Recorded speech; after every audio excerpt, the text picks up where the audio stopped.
All right, I'm going to get started and more folks can join as we go. So thanks for coming to this week's Feature Friday. Um, I am Holly Conrad Smith. If we haven't met before, I am the Customer Success Manager here at Giraffe. And today I'm going to be demonstrating how to use annotations, markers, and labels in Giraffe to create a really beautiful presentation. What you're looking at on your screen is a site in North Philadelphia that could use a little love. It's a great location. It's near public transit. It's near jobs, schools. There's a main thoroughfare that takes you to Center City and the eastern suburbs. But as you can see, this site has laid bare for a long time because unfortunately the soil here is quite contaminated. So what I wanted to do was just imagine what we could do with this site if we were able to get it cleaned up. So what I have done is just imagined a town center with a mix of different types of housing. So a mix of affordable workforce housing, market rate housing, and even some retirement housing, as well as community spaces, parks, a community center, playgrounds, and the nice commercial town center right along the busy Roosevelt Expressway here. So if this were a real project, my next step would be to take this to the community and to the city to say, here's what I've come up with. Let me get your feedback so I can incorporate that, and then hopefully we can work towards some approvals. Now, what's really important in that presentation is to really communicate well what is going on in this design. So that's what I'm going to show you how to do today. I've already done a little bit of work to build out some of the preliminary presentation materials here, but we're going to take it across the finish line and really build out all of the information using annotations to really help people understand what's going on in this project. So as we get started here, the first thing I want to show is really important for when you're building out a project is to just keep yourself organized. I have a lot of different areas in this site. It's quite a large site, and there's a lot of geometry here. So being able to show different parts of the project, and zoom in and zoom out on different areas, it's really important to keep that data organized. So what I've done is set up my drawing layers in my left-hand drawing palette here, and I have some groups set up. So the first group I set up is the design of the project, and I actually separated the geometry into different layers here. And what this is going to let me do is turn on and off different layers to create views and highlight those different sections. So I'll show you how to use that in a little bit to create different views. But then separate from that, I've also set up layers for my points of interest. I've set up a group for data about the public transit in the area. And I have another group for some isochrones that I'm going to label later on as well. So just keeping your project organized and sort of thinking about the future of how you'd like to present it, it's really good to keep that data in a way that will make it easier on you later on. So just to show you how to work with layers a little bit if you're not familiar. All of these items with a pencil next to them are drawing layers, and that means that I'm able to draw myself on those layers. So it's where all of my project data is contained. And they all have this little pencil icon next to them, so I know those are drawing layers. Each of these layers can be changed what order they're in. So I could take, for instance, this parcels layer, just grab it and drag it up here in my layer tree, and reorganize the order. The order that the layers are displayed in are the order that they will render on the map as well. So that's really important to recognize. So if I want something to display on top, I'll make sure that that layer is on top. Mark, I see you unmuted. Do you have a question? No questions. That's fine. I forgot to mention at the beginning that this is intended to be interactive, so please feel free to unmute and ask a question at any time, or you can type your question in the meeting chat. Either way is completely fine. So I'm actually also going to just create a group out of these two layers that I've put next to each other now, and I'll do that by just dragging the layer on top of the other one. And it will prompt me to create a group. And I'm just going to call this group polygons because it's just some generic polygons that I've put together. And now I have this new group that allows me to turn things on and off together. So that's, the basics of working with layers. I've done another Feature Friday that's posted on our YouTube channel that has a lot more information about working with data layers and geospatial data. So definitely check out that Feature Friday as well at another time.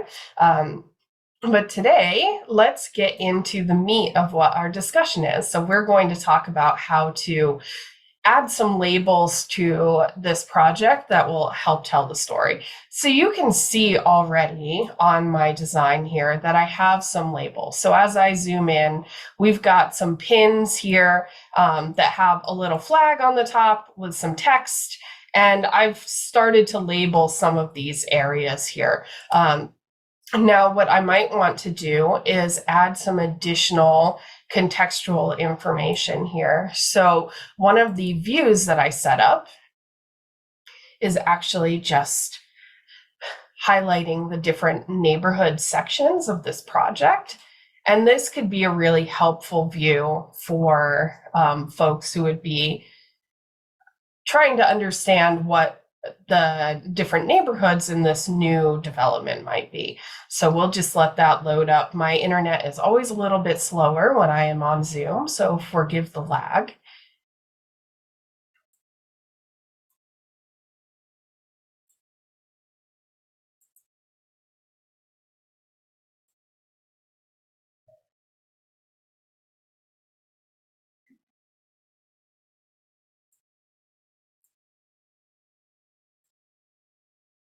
There we go.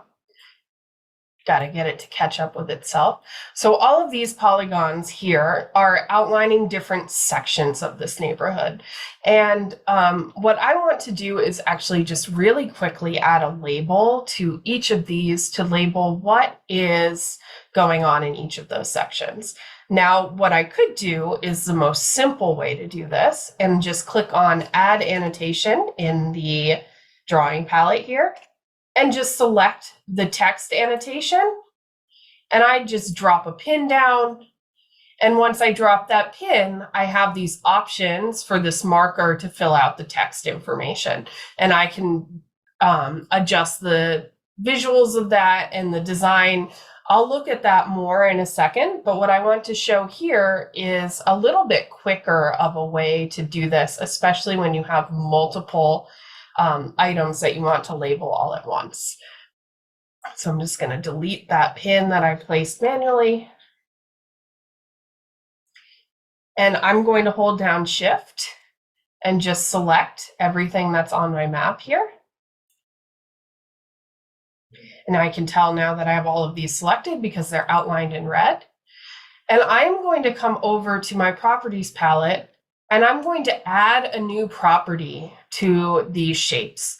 And that property is going to be the marker property. And this, you'll notice, will give me the same options that I just had when I placed a pin down. But now this marker is assigned to each of these shapes. So it'll actually move around with those shapes if I were to move them. But even more importantly, I can pull data from those shapes and display it in the marker. So if I click here next to where it says text label, there is a pencil icon. that's going to allow me to do some detailed edits to that marker label. And I have here now the option to pull in some properties from that shape. And the property I want to pull in is the lot number. And that's because I know I have entered information into that lot number that's going to be useful to display on the map. So I'm just going to save that marker and click off here, and it'll reload in just a second. And now I can see all of these neighborhoods and areas are labeled with the type of product that is going to be built there. So now I have this beautiful, super quick way to display the neighborhoods in this development. And that's going to be a really great way to then communicate that to the folks who already live in this neighborhood, to the city officials who would be approving this, to make sure that this kind of neighborhood layout is appropriate for what they were imagining. I'm going to actually go back into this view that I created before, and I'm going to update it to make sure that I include these changes. So I'm just going to click on the 3 dots here, go to Edit, and I'm going to click on Update View from the map. So this is going to update this view that I've created before to include all of the data that I have just added, and also update the camera angle. So that way my image just matches what's going to show when I switch to that view later on. I'll just click Save. Perfect. And now I have that view saved. So that is just adding a marker to a shape and pulling in data from that shape to display on the item. The next the next type of label that I'd like to demonstrate is adding in some images. So there's a few different types of ways that you can use the image marker. One way is to upload an actual photo or rendering of what you would imagine that area to look like. So I'm going to demonstrate that by adding a little playground to my park here in the rear of the development. So I'll just zoom in on this area. Again, go to that Add Annotations button. And I'm going to pick the icon annotation. And I'll just click here because that's where I want to place my playground. And you'll notice by default, it brings in this icon. And I want to use something different than the icon it brought in by default. I don't want this map marker. I want to upload my own custom image. So I'm going to click New Upload, choose a file, and just grab a file from my desktop. So I'm going to bring in this playground image that I have saved here. It's going to upload that image. I could rename the image if I wanted to. Playground is a great name, so that is fine. So I'll just click Save.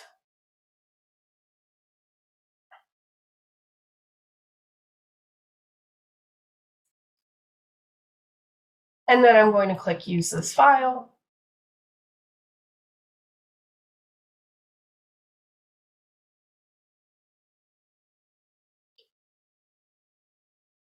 And when my internet catches up with me, this will display. I've got to make sure that I'm putting it on a visible layer. That would be very helpful. So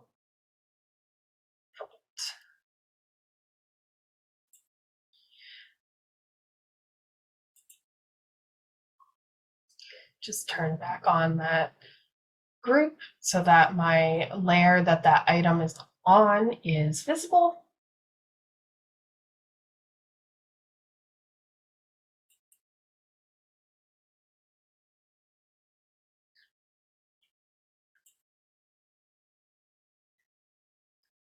And we can see that it's loading there. Perfect. Now that image has rendered on the map. Now I want this image to be a little bit bigger than that, so I'm going to change the scale, maybe make it 1.25 scale, and that will make that image a little bit bigger.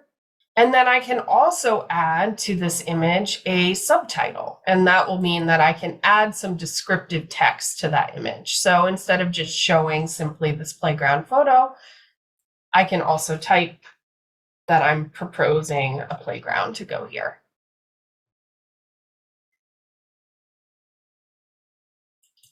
We'll just let that load up that subtitle.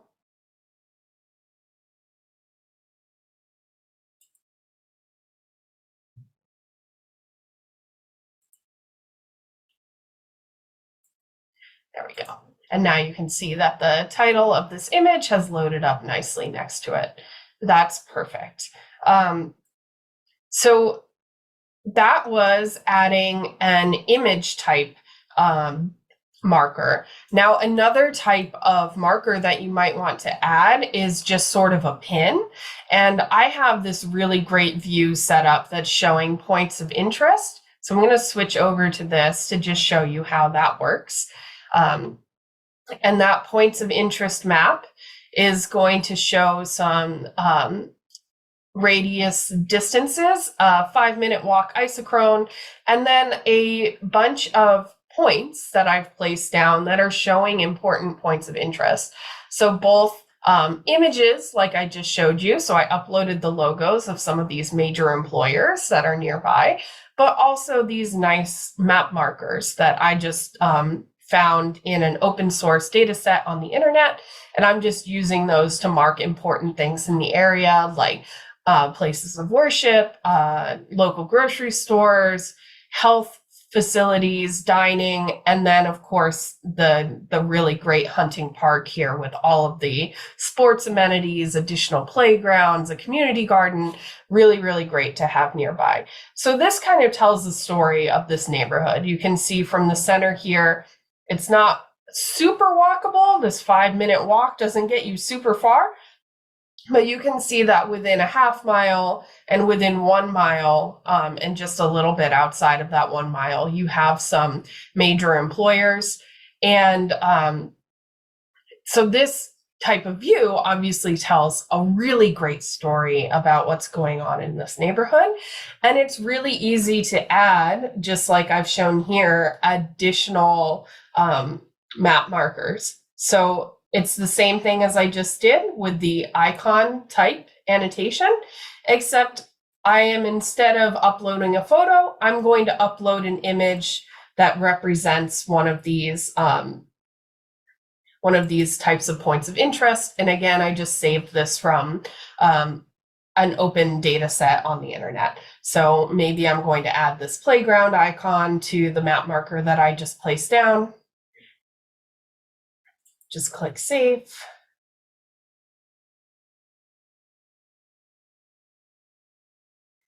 And then I'll click use this file.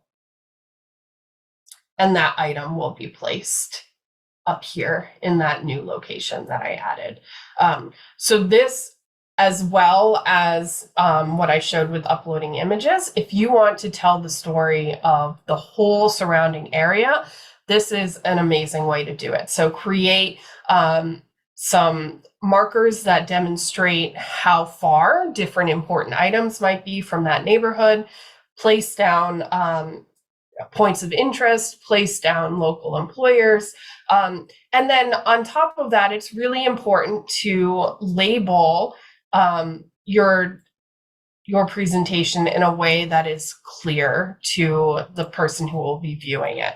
So I'm going to demonstrate now how I made these arrows. So these arrows are just simply labeling that this outer circle is 1 mile radius from the center of our project, half mile, and then this 5-minute walk outline. I created those again using annotations. And then we have the major arrow and minor arrow, as well as dashed arrow options in pre-created for you in the annotations. So just for demonstration purposes, I'm going to grab that dashed arrow. And this is just simply drawing a line on your project. So I could use the typical drawing controls in Giraffe. You can snap to edges here. So maybe I want to snap to this edge right in the center of that road. And I can just drag this, this line to where I want it to end. Again, I could snap right at the center here. And when I want to end a line, I just double click. And now this will draw on the layer that is currently active, a arrow that has the settings set up in that default. Now, the scale of this current view is quite large, so the size and the scale of this arrow might need to be adjusted. So I can show you how to do that. Just like with buildings and the markers that we looked at earlier, all of the properties of the arrows are in the properties palette. So I can adjust things like the line width. Maybe I want that line width to be more like 15 pixels, much bigger, so that it makes sense with the scale of this image. And then the dash, once I zoom out here, that dash might be too small, too close together. So what I'm doing is just typing in the number of pixels that I want each of those dashes to be. So maybe I want this more to be like 10.5 instead of 3.2. And I'll just type that in, and then my dashes will update to be larger. So it makes more sense with the scale here.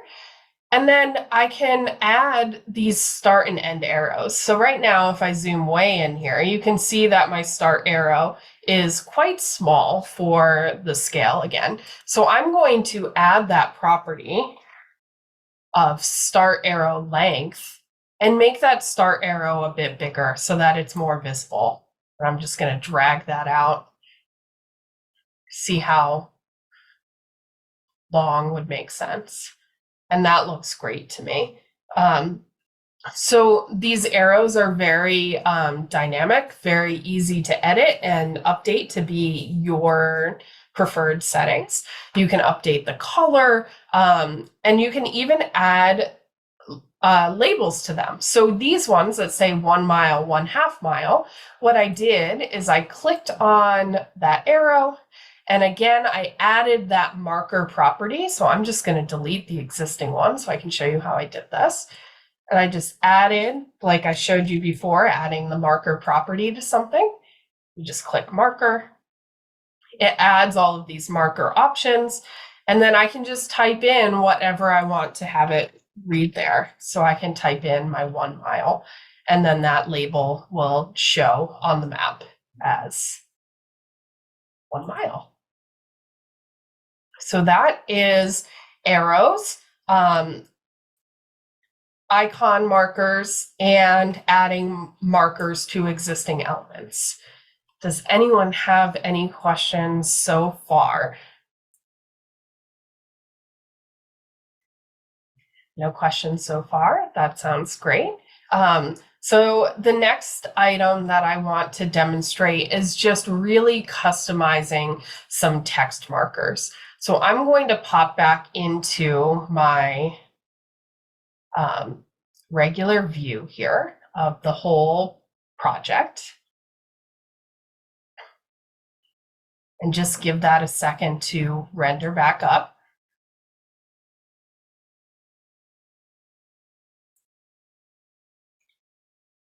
And I am going to change my active layer that I'm going to draw on to commercial, because I'm going to add some labels to the commercial properties here. So I have this commercial property here that has a green roof on top that's sort of imagining that this might turn into maybe a dining establishment that has outdoor dining up here on the second floor. So I want to tell that story a little bit by adding a text marker. So I'm just going to, again, click into that add annotation, and then I'm going to grab the text marker. And I'm just going to click where I want the base of that text marker to go. And here, by default, it's going to give me the marker that has an outline. So defaulted, it has gone to the circle. I want it to be a rectangular outline, so I'm just going to click on the rectangle here. And I'm going to write some text here. So this is a restaurant with outdoor dining. And I'll just type that information in there. And what I'm noticing now, after I've typed that information in, is this label is huge. And what I want to do is have this be a size that makes more sense in context with the size of the other labels around here. So all of these other labels that are much smaller, I've done something called turn on world space. And world space means that the size of the label will be set no matter how far in or out I've zoomed. Whereas when world space is turned off, the size of the label is the same on your screen, no matter how far in or out you've zoomed. So if I zoom out here, you'll see that this restaurant with outdoor dining is going to stay this exact same scale on my screen as if I was zoomed all the way in here. But what I want is to have that be smaller all the time. So I'm going to turn on world space and just define the size here as maybe 4. Maybe it's slightly bigger than some of the other markers around. And these sizes are, it's not something that's super scientific, so you can just sort of play around with what size and scale looks good to you. Now, now that I have this size set, I think that I want also the label text to be a different color so it stands out a little bit. So I've got these options here of changing the background color of my label and the text color. And to make this go along with my purple that's sort of highlighting different commercial buildings here, I'm going to make my text also purple. So I'll just select this purple from the options here. And maybe I'll make the background color a sort of light purple as well. Just save those. And now this will update to reflect those colors in just a moment.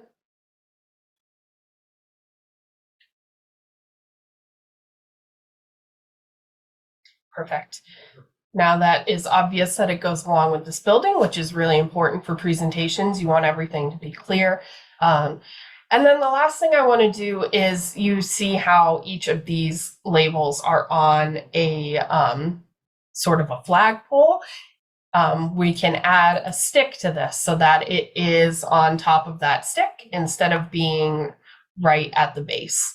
And that is just a personal preference, a graphics preference based on how you want to demonstrate your project. So those are all of the settings there for a typical label. You can adjust the size, the color.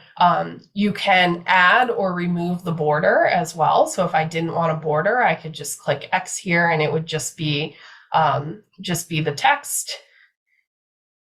But I like the look of the border, so I'm going to leave that on. And you can adjust whether it is on a stick or not. So that's really great controls, and probably setting up a graphics standard for your organization or for your project is a really good idea, because you don't want some of your labels to look like a certain style and other labels to look like a different style.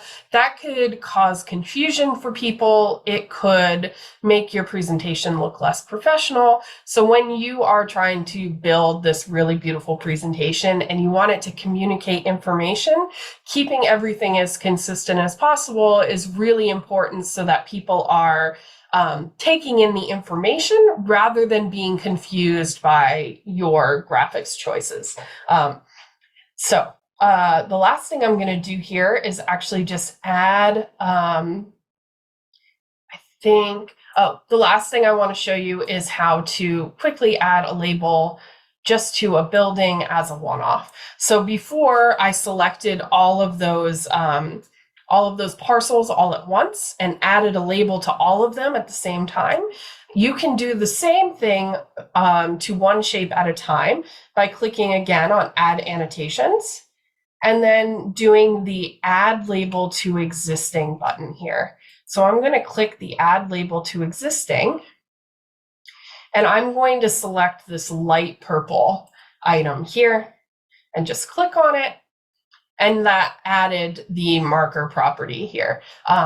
Another property of that item that might be really useful to display might be the net rentable area. Maybe you want to create a view that shows all of the areas of all of the commercial spaces.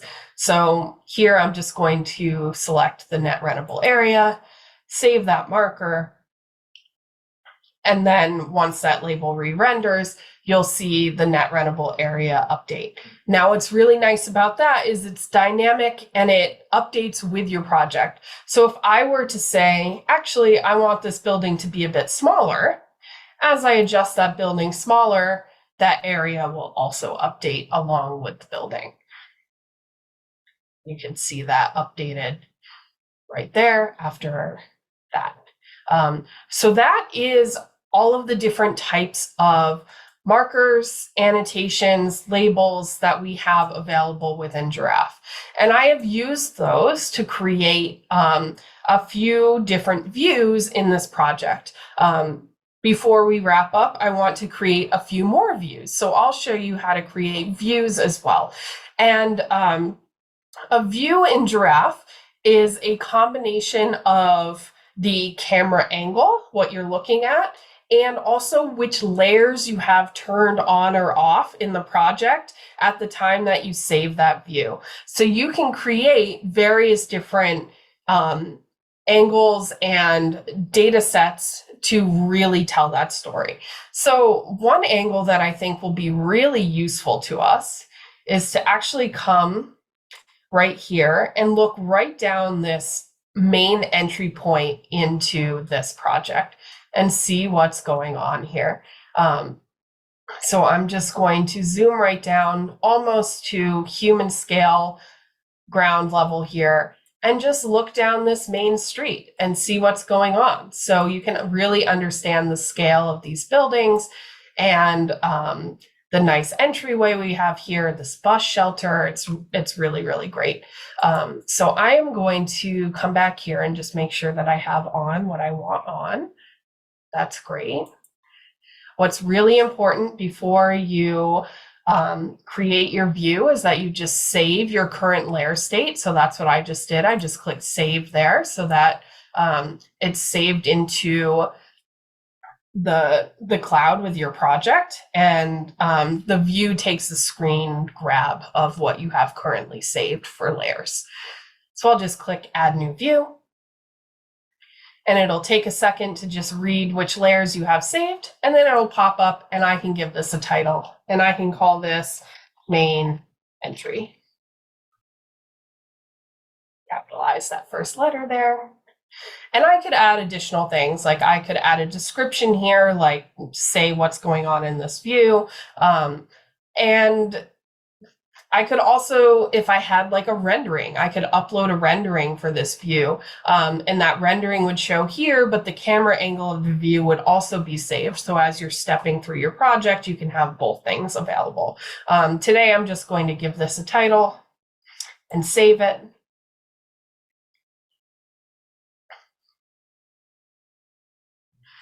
And then there's one other view that I want to do, and that is showing the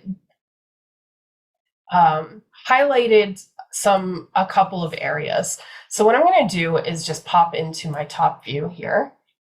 And the areas I want to highlight are the affordable and workforce housing that I'm proposing for this project. So what I'll do is turn down the visibility on some of my areas here. And this is why I've separated my elements into layers this way so that I can demonstrate, so I can save views that show these different things turned on and off.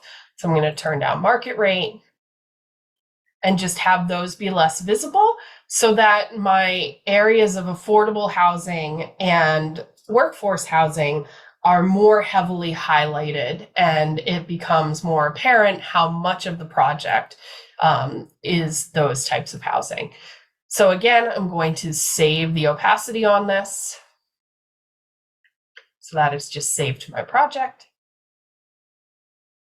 And then I'll go to views once more and just save this view.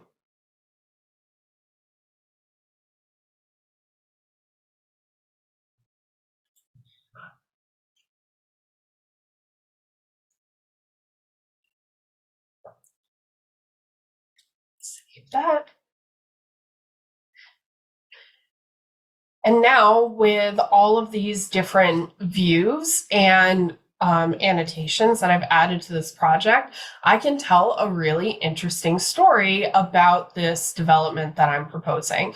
I could start with a story about just the surrounding area, how connected it is. So here I'm pulling up a view that I created that's showing the local public transit, and just the connectivity to other parts of the city. It includes those isochrones that I used on another view as well.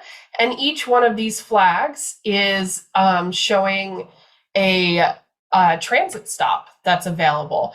So this is a pretty connected area. That's really great, super convenient. And if you want to learn how I added all of these labels for the different transit stops, you can go back and watch my Feature Friday from last month that was all about lens, because this is all data being pulled in geospatial layers and then styled to show these labels. But now I want to show the next part of my presentation. And you'll see as I just click, it's going to switch views for me and pull up my next set of data. This is faster when I'm not sharing my screen on Zoom. My internet unfortunately struggles a little bit there, but it will just jump from one view to the next with a nice smooth animation. So it's bringing up now all of my points of interest. In my presentation, I'm giving the story about how this area has a lot of connectivity to jobs, but currently this exact location sort of is missing things like really easy to access grocery. There's not a whole lot of retail opportunities and not a lot of those entry-level jobs. So it's creating a new source for the community there for some employment opportunities, as well as some opportunities to enjoy some retail experiences. The next view I've got here is showing the whole project. So as I click on that, it'll zoom in, it'll turn back on all of my project layers, and then I can talk through the actual design of the project. So as I step through this, I'll scroll down here, and I can then go to, here's the main entry of the project. Here's how it feels to come down the main drag. Look at these beautiful residential buildings on one side. They have retail on the first floor. It communicates with the retail on the other side of this beautiful boulevard. And you can imagine the boulevard would have sort of a walking path. It would be green space. It would be very accessible to the community to use as a mode of walking transport. And then the last view that I want to show is demonstrating how we have put a focus on affordable and workforce housing and their proximity specifically of those types of housing to the community elements in this neighborhood. So there are some existing places of worship. There's a beautiful new community center that's being proposed, and all of those affordable housing and workforce housing are near those things. So you can see as I stepped through these views that I created, you can tell a really nice story about your project. And that's something that you could do live as a presentation, sharing your screen like I am, or projected maybe in an in-person community meeting. But if you need to tell the story to folks without being there, you can also do that by using our report builder. So if I jump into the report builder app that I've already added to this project, I'm going to open up this report that I've started. And what the report builder does is it allows you to bring in those views that you've created, situate them, design your page so that it is telling the story that you're looking to tell. And then you can also start to bring in things like your analytics calculations. You can add free form text if you wish. So if I wanted to just add a paragraph here, I could add the text box and just type about how, I could tell the story about how I came up with this tax revenue calculation. And then this report can be exported to a nice multi-page PDF, and then that's easy to distribute either as pre-meeting materials or as part of your submission. So it's really taking you from just using Giraffe as a design tool and just getting those metrics to turning that work into something that can be used for community engagement. So it's a really full-fledged set of functionality here. It's not only about design, it's not only about calculations, even though those things are very important. It's also about presentation, community engagement, and telling the story of your development to hopefully get it approved and take it to the next level. So that's everything that I had to demonstrate today. I do have a little time here if you would like to ask some questions, but we are right at the scheduled end time. So if there are no questions, that concludes our time for today. And thanks for coming. Great. Thank you, Holly. Thank you. Have a good afternoon. You too.